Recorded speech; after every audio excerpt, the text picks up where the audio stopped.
but had some people comment last time that they wanted someone who was like a little harder off.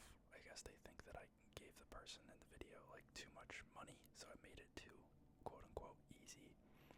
So changing it up today.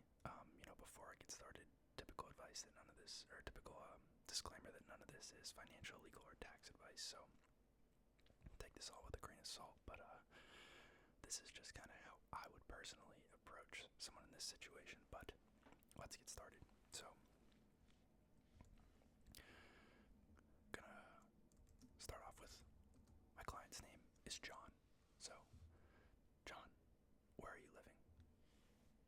North Carolina. Okay. Just don't mind me. I'm just gonna be recording some info as we go along here. And how old are you? You're 24. Okay. Awesome. And if we could just kind of get some basic financial information from you before we kind of get into building out a plan for you. How much money do you make? Yeah, per hour is fine. $30 an hour. Okay. And how many hours a week do you work? 40 hours a week. Okay. So if we multiply that value by, so that value times 2080, so $30 an hour times 2080 will give you a ballpark on your earnings for the year if you work 40 hours a week. So we're looking at about $62,400 for your income for the year. And did you go to college? Yeah, you did. Okay. Do you have loans? Student loan. Okay. How much? $50,000. Okay. Do you know the interest rate on the loan? 4.5%. That's actually not awful. Okay. And are those subsidized, unsubsidized, parent plus? What are we looking at? Okay. And fixed rate.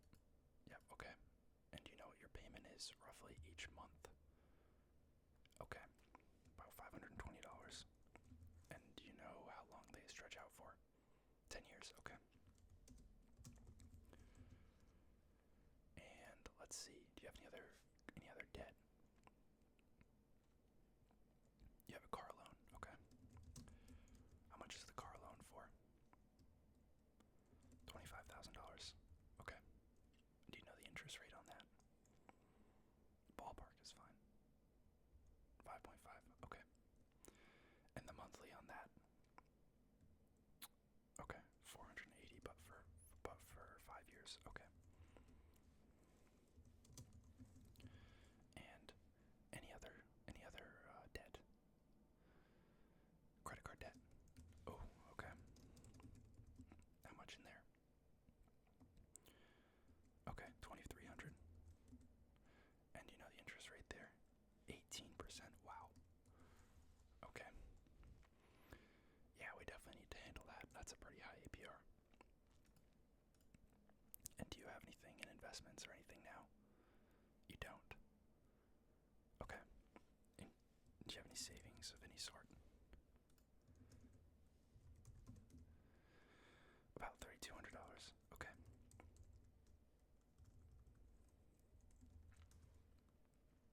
Alright, so let's start to lay out a budget for you. So,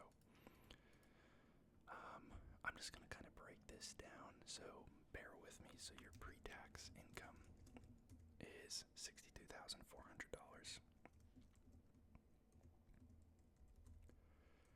Now, actually I'm going to move this over just a second. $62,400.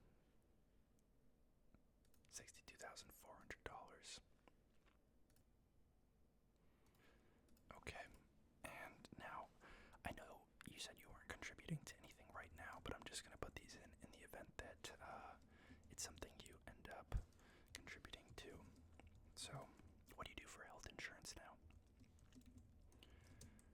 You yeah, so I'll leave that there for now.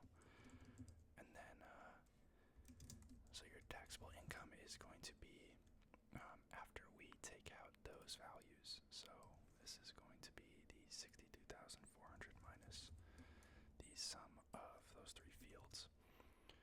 So we'll just put zeros in there for now.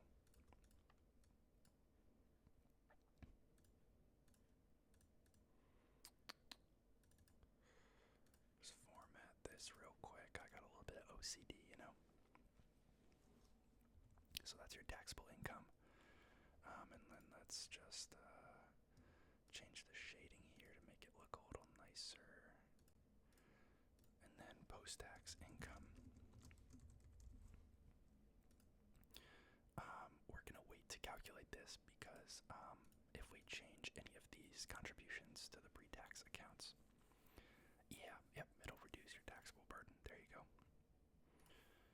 So from there, if you wanted to contribute to anything like a Roth IRA, Roth 401k, brokerage, savings, that stuff all comes out post-tax. So it doesn't reduce your taxes, but in the long run, it's probably more tax advantaged. So then we'll do the same for, let's see. And this will be your take-home income. And you don't get a bonus or anything? No overtime? Okay. Okay. And we'll just adjust this. So this is actually going to be E13, and this will be sum of E14 through 17. Okay. And then from there, we're going to break down your expenses. So, rent, food, your car, I'll specify that's car finance payment, any car maintenance or gas, we'll break that out as its own line item, utilities, internet, you're going to have random expenses, you're going to have fun, money, so put a category in for that. You got to plan for that. You know, people try to only account for the, necessary expenses, and then they want to go out with their friends or something. One-off comes up and it ruins their whole budget because they didn't account for anything, random. Renter's insurance. Student loans. Okay, yep. And credit card we had. Okay. And you know what, I might add one more column in here. A lot of my clients actually like to budget for vacations. They never typically have, enough money kind of coming in just in one random month to pay for the whole vacation, so it's usually something they build up to. Totally understandable. And so that leaves you with this amount down here, which will equal the take-home income.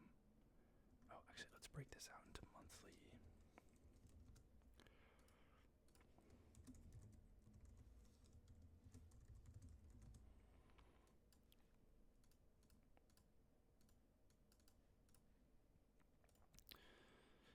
Let's see, so this will be this value minus sum of these columns. Okay. Alright, awesome. And then, do you have any 401k match or anything at work? 3% match. Okay. Awesome. Alrighty. So, I think we're pretty squared away here. So, I'm going to start breaking down your budget, and then we'll kind of get into the softer stuff after we get your expenses down. So, what are you paying in rent right now? Okay. Okay, so you're paying $1,300 a month, but that's split. Or no, okay, that's your half after you split. Okay. Okay, yeah, I get it. Live in a nice apartment, I understand. And groceries. You said about $400 a month. Okay. We have your car loan at $480 a month. Car maintenance and gas. How many miles are you commuting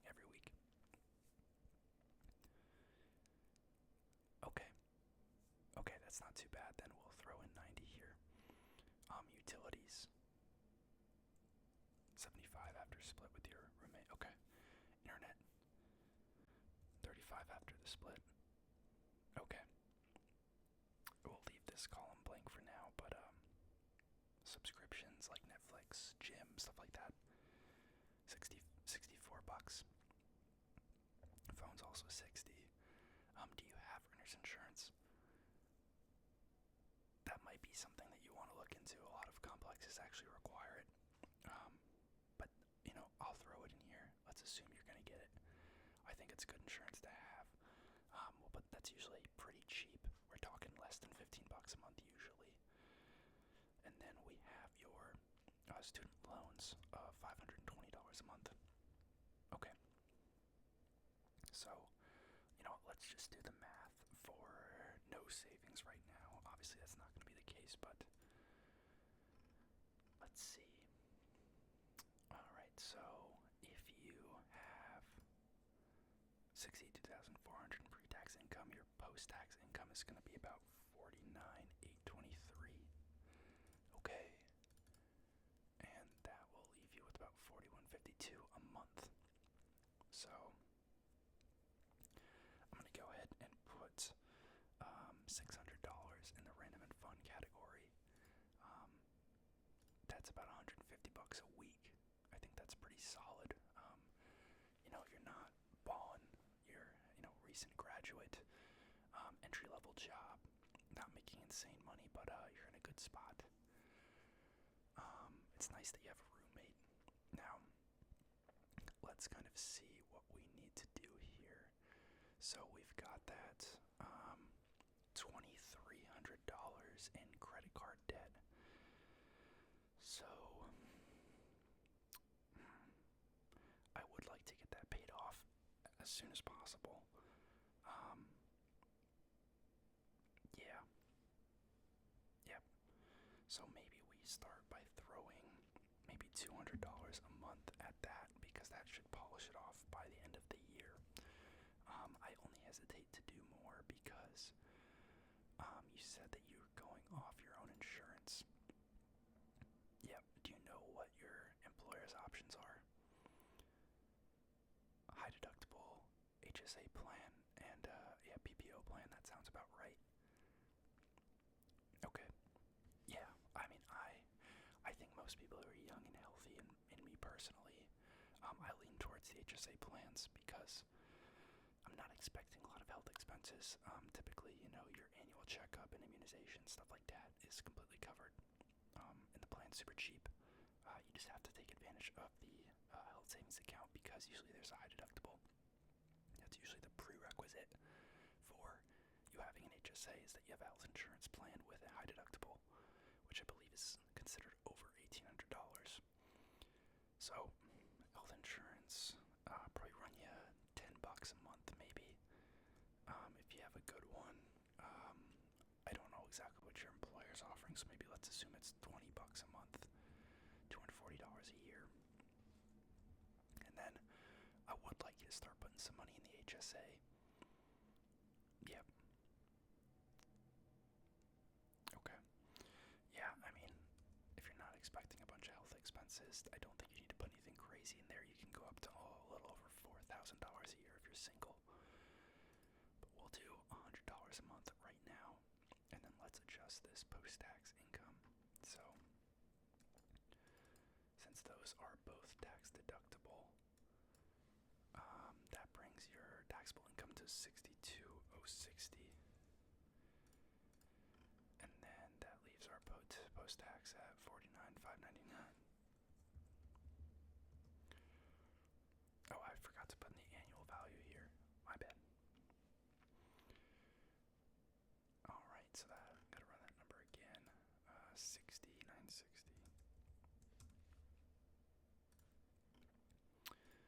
48797. Okay. Alright, so now that leaves us with about $230 at the end of the month. So what I really like to do is make sure you get that employer match. So we're gonna have you put 3% into your 401k. And we'll see what that leaves you with. So that brings our taxable income down to $59,088. So that means you're 377 after tax, about $114 a month. And I think for the next, I don't know, year or so, I would like you to work on building that savings up. So I think we'll have you contribute to your savings, and let's play this out for, a year. So you're 24 now, so this means that by the time you're 25, and we'll get some account balances going here. 401k, savings. Let's see. HSA. So HSA would be at about $1,200. Now you can invest that once you get above the minimum cash threshold, but I think you'll be pretty close to that, so I don't want to plan on that right now. And savings will have you at about $4,400. And 401k, I know that your employer match probably will not be vested yet, but we will assume that you're going to continue working with your current employer. So that would put you at a total net worth, not including your debts, of $9,300. And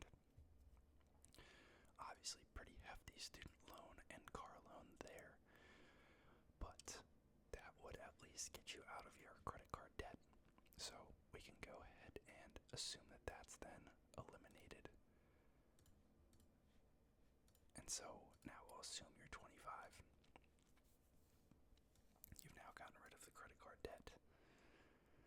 You've still got 9 years left on your student loans and 4 years left on your car loan. So now at this point, you've freed up some excess cash. I'm not going to build in inflation to the costs, but I'm also not going to build it into your living expenses. For the sake of today, I'm just going to assume that they both go up proportionally. Yeah, so I do believe in kind of giving yourself a little bit more money as you make more. So as you've freed up $200 of your dollars that you've earned through paying off your credit card, maybe you take a quarter of that and add it to your fund money account. And then going forward, you still have the other 75% of that savings to grow and invest. Is the way I think of it, rewarding yourself as you're going along. And from here, I think maybe we start to place some money into a vacation fund for you. So this is annually, so $50 a month would be $600 a year.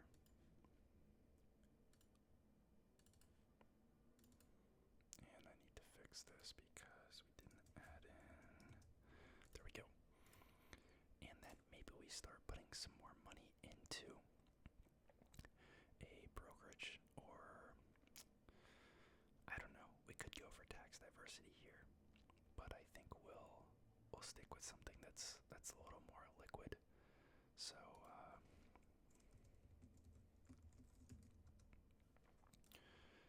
let's do that. And let's fast forward 4 more years to the end of the car loan. So 29 now. So I have the compound interest calculator pulled up over here on the left. So let's say your 401k is at $3,744. Let's say it's growing at an average growth rate of 8%, compounding monthly. Number of years to grow, 4 years. Enter the monthly addition. So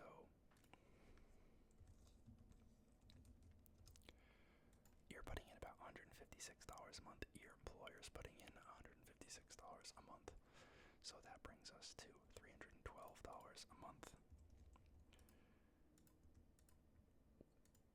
We will account for inflation. No, we'll ignore inflation for now. Because I would assume you're salary is also going up. Realistically, we can include that. But we're just looking for ballpark ranges for you here to kind of show you how your compounding can work out. So that would put us in the ballpark of about $22,000 between the growth of your initial contribution and then you and your employer's contributions over those 4 years. Savings, you were at $4,400 at the start of it. This is probably growing at a much slower rate, maybe in a high yield savings account earning 3%. 4 years later, you putting in $100 a month, and we're looking at $10,066.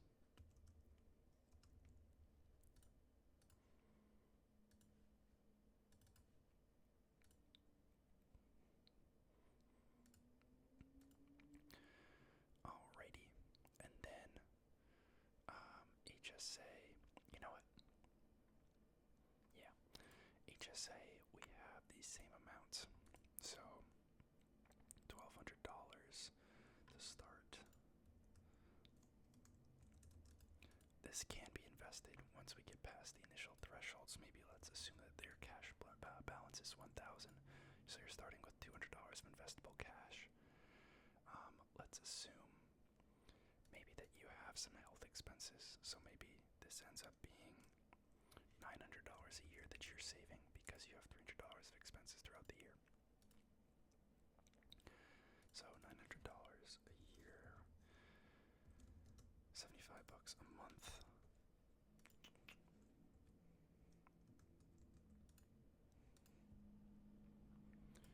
Alrighty. Interest rate. Let's assume 8%. It's in the market. 45.30.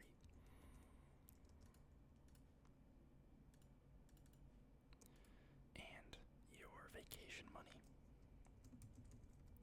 Actually, we're gonna assume you go on the vacation every year, so I don't want to include that. We're gonna just assume that gets burnt. But brokerage.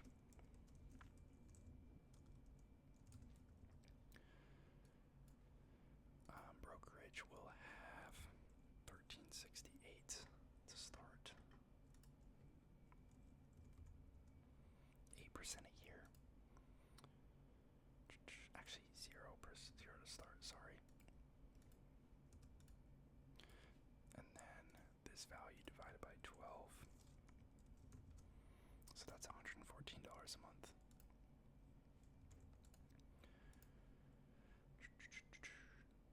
So that's about 64, 67. And now we can assume that your car loan is taken care of.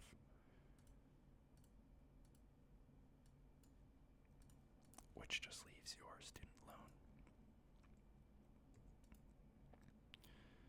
Now, at some point, you may need a new car, so maybe we increase the car maintenance and gas with the assumption that your car will need some larger repairs further down the road. So maybe let's assume this is $220 a month. That's, well over $2,000 a year on gas and repairs. That might be high, might be low. At some point, we'll probably add back in, assuming you buy a new car, but for now, we'll keep that out. And that leaves about 5 years for you to finish off your student loans. Now, again, give yourself a little bit of an increase here because you've worked hard to pay off that car loan, and you have $250 left over here. And at this point, I think it might make sense to put something like that into a Roth IRA.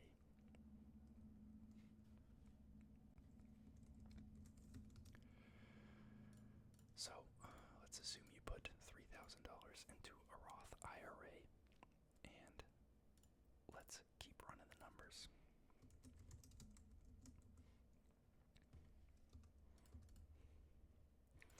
So, your 401k was at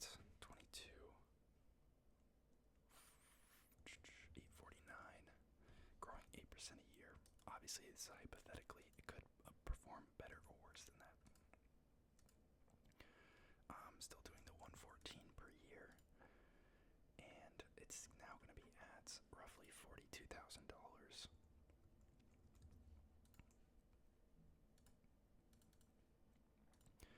savings. Again, maybe we'll assume that something comes up here, because, it's probably gonna make sense that something will happen at some point that will cause you to take away from this savings. So maybe we assume that only 500 of this gets kept.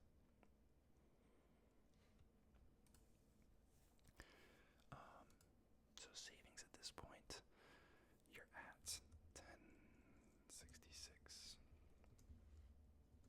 growing maybe 3%. Another 5 years, you're putting in maybe, what is that, $500 divided by 12, $41 a month. Yeah, I wanna assume worst case here, which is why I dropped the HSA, assuming you have some health expenses that come up. You're in your 30s, you're getting a little older. Your savings, you probably touched into it for something, but for sure. HSA, still putting in $900 a year, so if this is at 45, 30, maybe let's assume even you have some more health expenses that come up, and now you're only saving $650 a year into this. But you got the 45, 30 in there. It's in the market. Minus the 1,000 initially, so 35, 30. Oh, that means this value needs to be 1K higher because I took it out of the initial value. So yep. Monthly edition.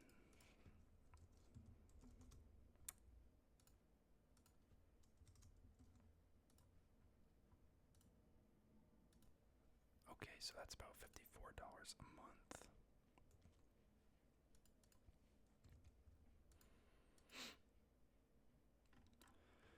$10,743 plus the 1K that you can't invest, so $11,743.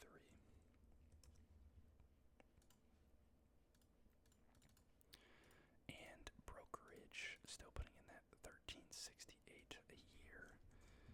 So that is $114 a month. So we have 6467 growing 8%, 5 years, $114 a month.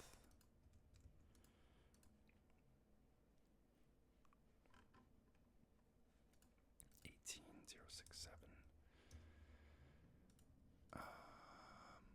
Okay, and then the Roth IRA starting at 0, 8% a year, 5 years, and we're putting in $250 a month.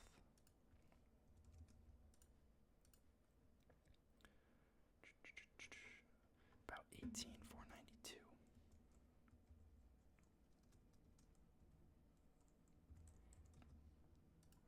So this means at the age of 34, you'll have finally paid off all of your loans, and you'll be worth about $105,000,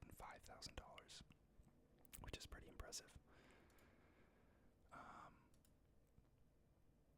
That is not adjusted for inflation, so I will do that at the end, but for now, we will keep that.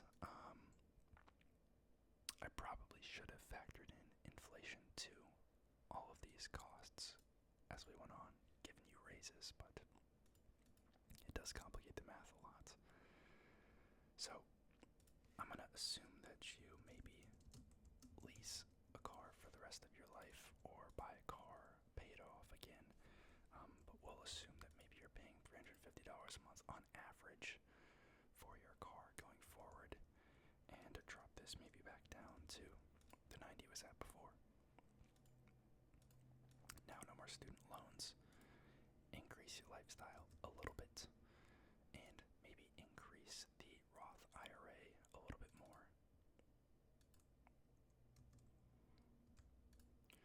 Maybe your savings isn't as good as it was before because you've had more life expectancy, life issues come up. Maybe your HSA, you're not putting in as much as before. These are all, things that could potentially happen. And let's do the math out till you are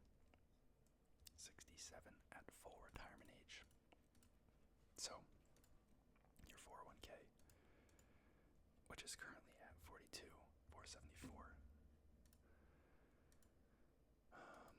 That will be 8%, number of years to grow 5%, or 5 years, so this needs to be 35, 33, 33. And you're putting in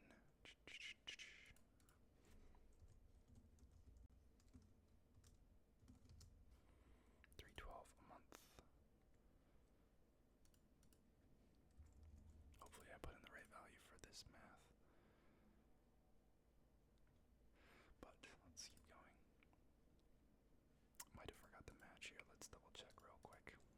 22,849. 312 a month, 8%. 5 years. I did. Okay.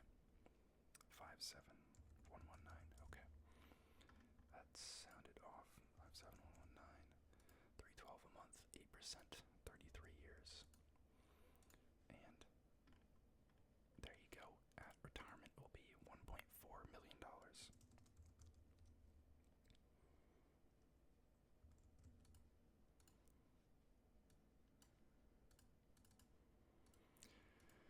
A lot of money. A lot of money. Savings. You know, this has been dropped down significantly. It's at, let's say, 14,350. Savings, 1,200. Oh, whoops, $25 a month, 33 years. 247,000.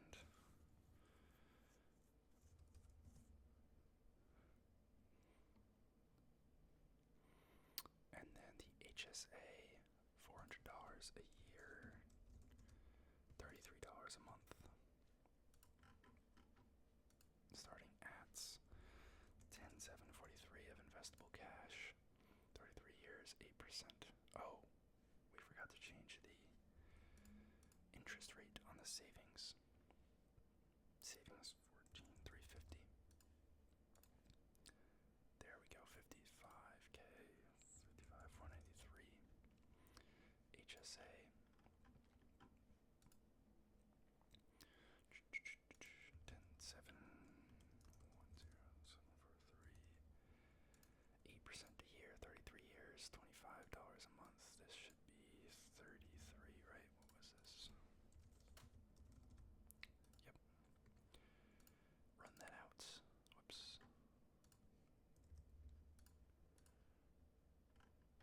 213,466.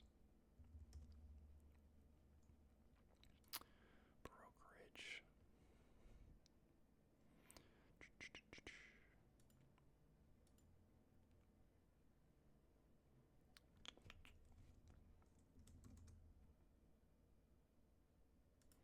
$114 a month.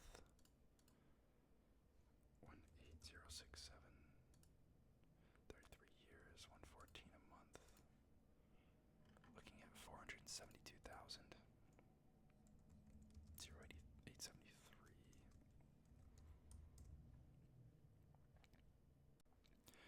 And then the Roth IRA. Oh, I forgot to add the grand back in here, not that that matters. The Roth IRA, 18,492, adding $5,400 a year, or $450 a month. 8%, $1.1 million, 1132,813. Okay, and now, alright, now, before we, get to the final numbers, I do want to remind you that I'm going to factor in inflation, but I didn't factor in salary raises, but I also didn't factor in increased cost of living, so I'm going to factor in inflation to these final numbers, but, if you raised your contributions by, any raises that you got each year, you'll actually exceed these numbers. So, at a 3% inflation rate, today's dollar is probably going to depreciate by 70%-ish. By the time you're 60, 70 So we're going to assume that these accounts have 30% of the purchasing power down the road, which would mean that this would be their worth in today's dollars. I'm going to tie this back to today's dollars so that it's easier for you to understand in relation to your expenses today and the life you're living today. So you can expect Social Security in today's dollars. Again, remember, so let's break this out. This is going to be pre-tax. Social Security might be making $3,000 a month. So let's assume 36K a year. You're going to have your 401k. We'll assume withdrawal rate of 4% for that. About 16,809. So that is total pre-tax. And then you still have brokerage and IRA.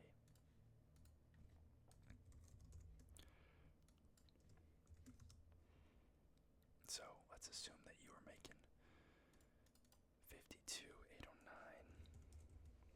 in where you're living today. That's about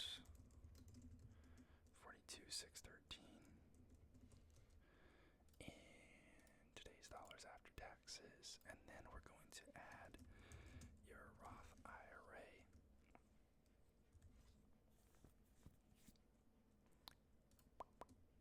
We'll assume 4% withdrawal rate for that.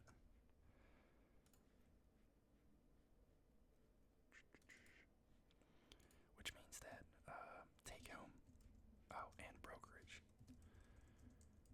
We'll assume, let's see, we'll assume you're paying about 15%, so we'll do 4% withdrawal rate, and then you get to keep 85% of that. You'll probably be in the very low cap gains tax bracket.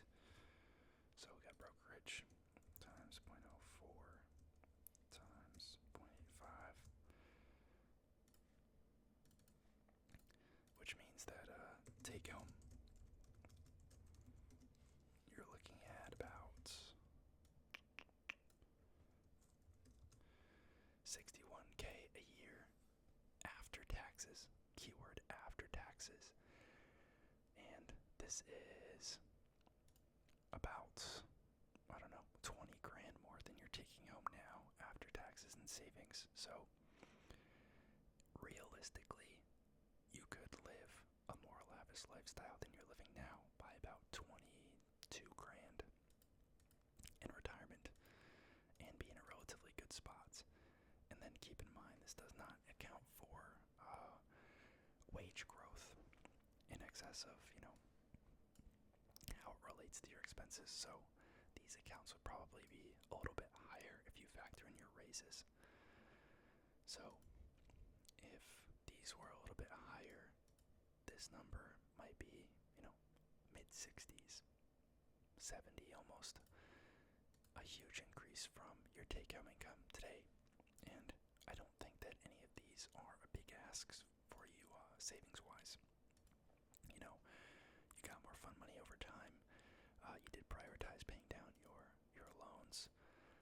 You contributed early, and even though your HSA and your savings got reduced later on because you had other expenses that came up, you're in a good spot.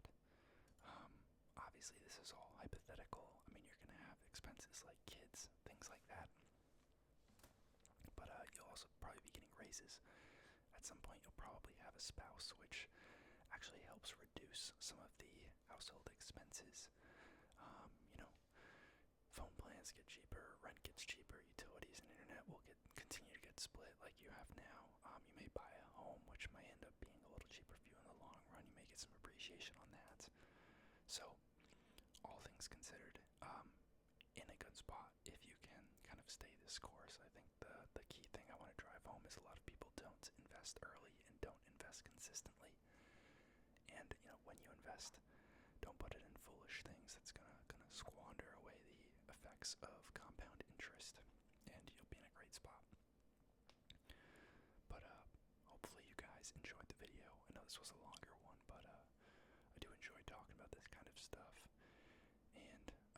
I didn't mention that, this would still leave them with $65K in savings for health expenses and an emergency fund of about 16.5 grand. So, I think that retirement comfortably is realistic if you start early and you live responsibly. I know some people are even worse off than this. I can't account for everything, There are always solutions and ways out of things.